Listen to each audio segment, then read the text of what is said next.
Olá, turma, espero que vocês estejam bem. Bom, falei lá no grupo que eu ia gravar essa aula, né, pra gente poder fazer aí uma revisão geral, né, sobre a nossa prova que vai ser na segunda-feira. Então, eu vou tratar aqui dos pontos principais, tá bom? Que vão cair na prova, também no simulado, tá bom? Pra ser uma orientação pra vocês aí em relação à prova. O capítulo que vai cair na nossa prova é o capítulo 11, que fala sobre globalização e o mundo atual, tá bom? Então, esse é o capítulo que vai cair na nossa prova. Eu até sinalizei isso lá no grupo hoje mais cedo, né? Que a Manuela me mandou uma mensagem perguntando, e aí eu coloquei lá de novo para vocês. Então, vamos lá. Eu vou fazer um estudo aqui para vocês, né? Dirigido em cima da nossa prova mesmo, tá? Dos pontos principais aí que eu vou cobrar. E lembrando também o que eu já falei durante a nossa aula, esse tema é um tema mais tranquilo, né? Um tema assim mais light, que envolve muito das questões políticas e econômicas atuais. Então, vocês vão perceber que quando vocês forem fazer as questões elas dependem também muito mais da interpretação de vocês do que de um conhecimento muito profundo sobre o assunto. Claro, né, que não é por isso que vocês não precisam estudar. Né, estudem para que quando vocês forem ler as questões, né, esse conhecimento e a leitura, né, a interpretação se torne mais tranquila, tá bem? Mas já adiantando para vocês, a prova está bastante nesse sentido, né, de uma questão aí mais de interpretação. Então vamos lá. Nesse capítulo a gente está falando sobre globalização, que é um processo, né, que começa a acontecer pós-Guerra Fria, fim da Guerra Fria, né? Então, quando a gente tem o fim da Guerra Fria na década de 90, né, com o fim da União Soviética, que era do Muro de Berlim, a gente fala que a economia capitalista ela sai como vencedora e ela se expande pelo mundo inteiro, conectando, né, os países, principalmente em relação aí a uma economia, né, a economia capitalista. Esse processo, né, segundo o que a gente viu nas nossas aulas, na leitura do nosso livro, ele acaba levando agora a um momento, né, de conexão também cultural, né, e muitas vezes, né, uma conexão cultural que acaba suprimindo, né, e desvalorizando a cultura local, né, e acaba surgindo aí grandes blocos culturais internacionais, né, como no caso da cultura pop, por exemplo, né, que é difundida no mundo todo. Né? Então isso seria também talvez um problema gerado aí pelo processo de globalização. Um outro ponto é que a globalização ela tem aspectos positivos, né? Como a conexão cultural, realmente, a conexão em relação à tecnologia, criação de novos empregos, difusão aí de indústrias, né, de multinacionais, gerando emprego pelo mundo todo, mas também tem seus pontos negativos, que seria um distanciamento, né, entre os que são mais ricos, os mais fortes, os independentes e os mais pobres, que seriam os dependentes, né? E além disso, a gente viu também que esse fim da Guerra Fria, né, a influência que foi tanto da União Soviética quanto dos Estados Unidos, ele acaba gerando uma série de conflitos pelo mundo todo que, apesar de não estarmos vivendo mais na Guerra Fria, apesar de não estarmos vivendo mais aquele momento, né, constante ali de separação, bipolarização do mundo, né, entre um lado capitalista e socialista, por mais que a gente viva agora um mundo multipolar, né, um mundo multipolarizado, com vários blocos econômicos, ainda existem as consequências dessa questão da Guerra Fria nos dias atuais, que acaba também se associando a esse processo de globalização, que é a questão que a gente comentou do terrorismo e também da questão dos refugiados. Então, começando aí em relação à questão do terrorismo, continuando então aí em relação à questão do terrorismo, a gente sabe, né, que o 11 de setembro de 2001, né, que foi o ataque às Torres Gêmeas, foi um ataque feito através da ação da Al-Qaeda, né, e do Estado Islâmico. E esse ataque às Torres Gêmeas, né, as Torres Gêmeas essas que simbolizavam, né, a economia norte-americana, foi um ataque feito para poder mostrar a força que o islamismo, né, dentro do seu extremismo, né, da Al-Qaeda, do Estado Islâmico, tem em relação à cultura ocidental. Então, lembrando, né, por que surge esse ataque? A gente comentou isso durante a nossa aula com detalhes. Existia, né, uma tentativa de dominação da região do Iraque, né, do Oriente ali pela União Soviética. Então, os Estados Unidos entram no conflito do lado dos iraquianos, né, contra a União Soviética, expulsam a União Soviética. Após saída da União Soviética da região, o exército norte-americano também se retira dessa região do Oriente, só que vários grupos, né, de milícias locais se formam também nesse processo de expulsão soviética, e depois que eles se formam e se consolidam, né, principalmente após essa expulsão, eles acabam se tornando grupos extremistas, que começam a entender também a presença norte-americana, por mais que tivessem sido seus aliados na expulsão soviética, como aqueles que, se a União Soviética tentou dominar a gente, por que não a cultura ocidental norte-americana não vai tentar?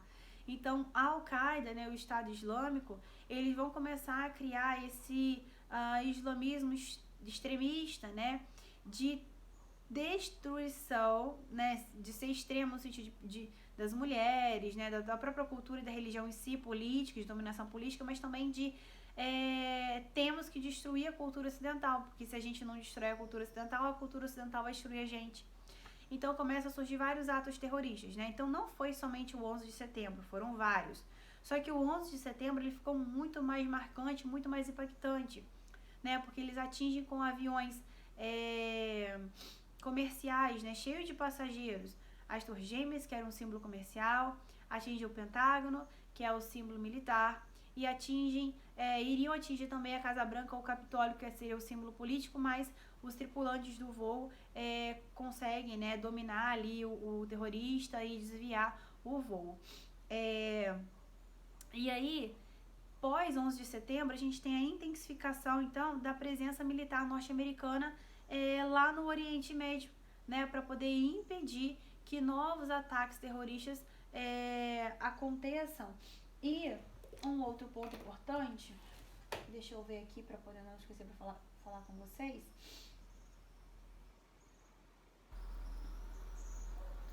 E que esse ataque terrorista, gente, ele acontece, a invasão norte-americana, né, no Oriente Médio, ela acontece sem autorização do Conselho de Segurança das Nações Unidas, né, da ONU. E isso acaba enfraquecendo esse Conselho de Segurança. A gente sabe que a ONU ela é criada nesse contexto de Guerra Fria, né? O Conselho de Segurança ele é composto pelos próprios países que brigavam, né, durante a Guerra Fria. Então, principalmente nesse momento, né, quando Estados Unidos, né, em 2001, vão invadir o Oriente Médio para poder bloquear e destruir o Estado Islâmico, a Al-Qaeda, né?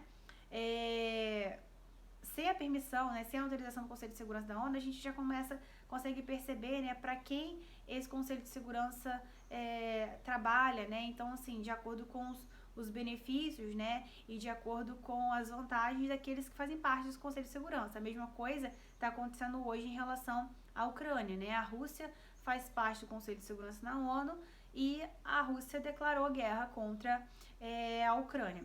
Então, pós ataque terrorista de 11 de setembro, a gente tem a intensificação da presença norte-americana lá no Oriente Médio, tá bom? Deixa eu ver aqui uma outra coisa. Tá, então em relação ao ataque terrorista é isso.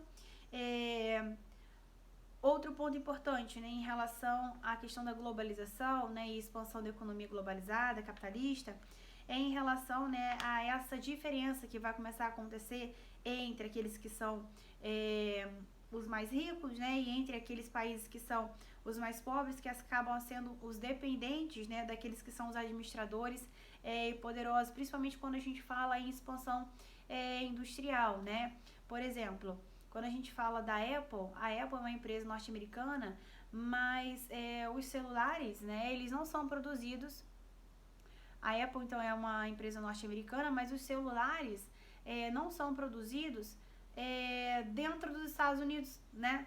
Os celulares são produzidos uma parte em cada lugar do mundo, principalmente nos países que têm uma economia mais dependente da norte-americana, mas que conseguem produzir esse celular, né, esses produtos, né, de maneira geral, com uma mão de obra mais barata, com uma matéria-prima mais barata também, né? Então isso acaba favorecendo essas empresas multinacionais e internacionais, tá bom? Então é nesse sentido, né, que a gente tem essa desigualdade entre os que são os ricos e poderosos e os que são mais pobres, né? As indústrias capitalistas grandes, elas tendem a procurar lugares para poder se desenvolver, né, se aplicar, que vão ter ali uma mão de obra mais barata, que vão ter menos impostos, né, um acesso a matéria-prima mais barata, transporte mais barato. Tranquilo?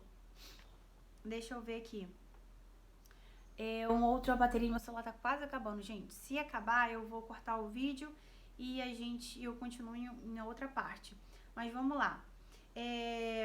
Outro ponto interessante, até coloquei uma questão na prova de vocês, é em relação à economia, nesse momento globalizado, estar conectada. Então, se acontece uma crise, né, em algum país, né, capitalista, os outros países que são capitalistas também vão sentir essa crise. Claro que alguns com mais intensidade, outros com menos intensidade. E aí, em 2008, vai acontecer uma crise nos Estados Unidos, que é uma crise relacionada ao sistema imobiliário. O que vai acontecer? Vocês já devem ter visto em filme né, americano, que todas as vezes que eles compram uma casa, ou então esses programas, né, de irmãos à obra, compra e venda, todas as vezes que eles vão comprar uma casa, eles não pagam a casa à vista, eles vão fazer uma hipoteca no banco. Então isso é muito comum de fazer lá. Então, antes de 2008, o que estava acontecendo? Para os bancos crescerem, né, para ter uma circulação monetária muito grande, várias hipotecas começam a ser feitas. E vai chegar o momento que a população que faz essa hipoteca começa a não conseguir pagar a hipoteca. Então começa a gerar uma reação em cadeia, né? Se a população não consegue pagar a hipoteca, né, que fez, né, o banco vai ficar sem o dinheiro, a pessoa que quer o dinheiro dela que está no banco não consegue ter acesso ao dinheiro, e como a economia bancária é conectada, um banco quebra, todos quebram juntos, né? Então a economia norte-americana, ela vai sofrer, capitalista, vai sofrer uma crise em 2008 por conta dessa especulação financeira, né? Especulação financeira também em relação ao preço das indústrias, né? Preço das empresas, né? Que era um preço irreal, né? Um preço vinculado na bolsa de valores que não correspondia à realidade da indústria, da empresa, e também por conta dessa especulação financeira, né, do mercado imobiliário nos Estados Unidos, tá bom? Então a crise de 2008 é um outro ponto importante para a gente entender essa questão da globalização, da interconexão, da conexão entre as economias capitalistas no mundo. Outro ponto importante é em relação à questão dos refugiados. Essa questão dos refugiados, né, principalmente como que a gente tocou, né, na nossa aula, os refugiados sírios, né, no caso lá na Síria, a gente tem um ditador, a família do Bashar al-Assad, é uma crise, né, é uma guerra que a gente tem vários grupos da sociedade contra o Bashar al-Assad, ao mesmo tempo esses grupos, que são grupos étnicos diferentes, estão um contra os outros também, então é uma crise generalizada na Síria, que já dura, né, anos, né, e leva a muita saída de sírios, né, de lá, né, então eles saem por mar, né, em direção à Grécia, principalmente, da Grécia ao restante da Europa. Então existe, né, em relação aos refugiados, a questão da xenofobia, que é quando os refugiados chegam, né, a um outro país pedindo ajuda, auxílio, eles não são bem aceitos pela população, né, e nesse sentido, existem várias tentativas, né, de quebrar com essa ideia da xenofobia, né, que são a tentativa de fazer a gente vestir a camisa, né, vestir a camisa do refugiado, se sentir no lugar do refugiado para entender realmente o que ele pensa e o que ele sente, quais são as suas preocupações, as suas necessidades, e tentar se colocar, né, no lugar dele, né, no lugar do outro, e fazer esse acolhimento de maneira mais certa, né, mais afetiva. Uma outra tentativa que foi feita, que é até uma questão que tem na prova de vocês, que é sobre os Jogos Olímpicos de 2000 e... Ai, gente, do Rio, 2016. Deixa eu ver se eu acho a data aqui, é isso mesmo. Os Jogos Olímpicos aconteceram no Rio em 2016. Tem até um filme que foi lançado, eu acho que foi na Netflix agora, de meninas sírias que nesse transporte, nessa fuga em botes, né, bote salva-vida, aquele bote inflável, colocava mais gente do que podia, elas acabam, são nadadoras sírias, né, elas se jogam no mar e vão nadar puxando o bote em direção à Grécia, né? Então, em 2016, cria-se pelo Comitê Olímpico, né, um grupo de refugiados, né, para poder competir nas Olimpíadas e esse filme trata justamente disso. Eu vou tentar procurar o nome do filme e aí qualquer coisa eu mando no grupo junto com o link desse vídeo aqui para vocês tentarem assistir. Outro ponto importante, gente, também se existe, né, a política de acolhimento desses refugiados nos países, né, que recebem refugiados, como no Brasil. Se vocês acham que esse tipo de política deve acontecer, qual tipo de política deve acontecer, se esse acolhimento deve acontecer ou não, qual é a opinião de vocês. E outro ponto importante também em relação ao Brasil, a gente também recebe vários refugiados, inclusive refugiados sírios. Mas no nosso litoral, a nossa fronteira, a gente tem uma questão de problemas com refugiados, são refugiados que vêm da Venezuela, né, fugindo da situação de grave crise econômica que vem acontecendo, né, na Venezuela, principalmente após a tomada do poder pelo socialismo, né, pelo governo ali do Nicolás Maduro, né, que está agora no poder. Então esse problema de crise econômica, de abastecimento, e justamente, né, olha só como é interessante isso. Eu acabei de ver uma reportagem hoje falando sobre isso, que os Estados Unidos começaram a adotar várias sanções de não comercializar com a Venezuela porque eles vivem um governo não democrático. Então hoje eles assinaram um acordo que foi um acordo de tentar tirar um pouco dessas sanções, né, principalmente em relação a petrolíferas norte-americanas que estão voltando a atuar sobre o petróleo venezuelano.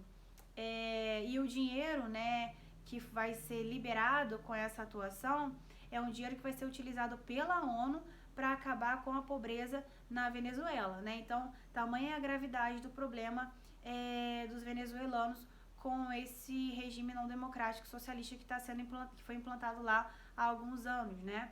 E isso faz com que muitos venezuelanos fujam da Venezuela em direção aos países vizinhos e também em direção ao Brasil, principalmente, né? A gente vai ter venezuelanos na região de fronteira, né? Rondônia, Roraima, né? Essa região própria ali, Amazonas, né? Desses estados ali do norte do Brasil. Tranquilo, gente? Então, a nossa prova é sobre isso, né? Sobre esses principais temas bastante atuais. Eu vou enviar para vocês 2 videozinhos também para poder ajudar, né? Que falam também sobre essa questão do terrorismo e falam também da questão dos refugiados. Vou também enviar para vocês o gabarito das últimas questões que a gente teria fazer, né, na quinta-feira, mas não tivemos tempo de fazer do nosso livro, tá bom? Na segunda-feira eu não vou poder estar com vocês, né, presencialmente, mas eu vou estar online, tá? Então, assim, caso surja alguma dúvida em relação à prova, eu vou estar lá para ajudar vocês a esclarecer. Façam a prova com calma, com atenção, tá tranquila, tá? Tá tudo dentro do que a gente comentou, do que a gente conversou durante as nossas últimas aulas. Lembrando que a prova é toda caneta, né? E só tem uma resposta correta na questão objetiva, tá, gente? Então, atenção para isso, tá? Não marca mais de uma, por favor. Ó, beijo para vocês, boa prova, a gente se vê em breve. Tchauzinho.